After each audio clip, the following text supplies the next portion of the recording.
Assalomu alaykum. Mug'doq. По администрации города Назрань. Мойка проекте Ардендер.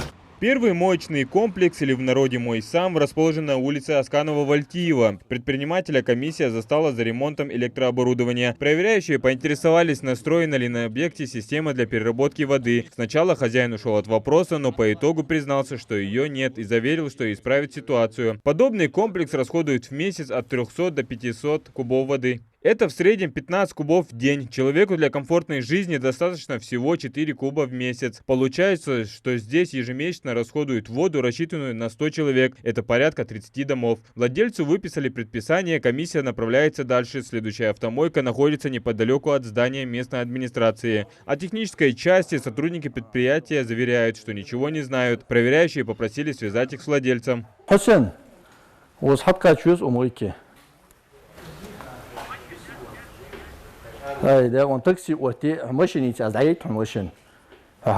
Владелец уверяет, что находится на лечении. Сотрудники администрации пожелали ему скорого выздоровления и предупредили, что вернутся через неделю. Дальше еще один объект. Мойка, как видно, работает теперь. Вопрос как. Вы используете мало? Какую воду вы используете? Центрально? Техническую или...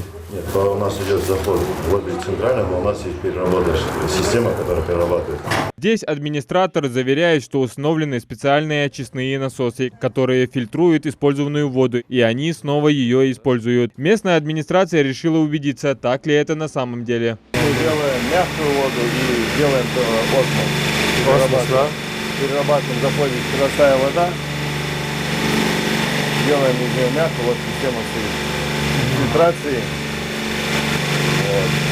Идет, получается, мягкая вода, после мягкой идет осветическая установка, делается уже осмос. Как оказалось, предприниматель все сделал по уму и на совесть. Если на других объектах комиссии были не рады, то тут встречают тепло и все разъясняют. Эта автомойка пример для подражания, а тех, кто работает без очистных, наказывать будут рублем, если через неделю не исправят ситуацию на своих предприятиях. При неисполнении выявленных и указанных нарушений по предписанию, которое мы выдаем, мы соответствующие документы отправляем в компетентные органы для дальнейшей работы, будь то штрафные санкции или же приостановление функционирования данной мойки. Очистные сооружения должны снизить потребляемость чистой воды в разы, что даст жителям побольше ее запасов, особенно когда летом она в дефиците. А такие рейды продолжаются, пока владельцы не научатся работать по закону. Адам Гулоев, Магомед Дидиков, Новости 24.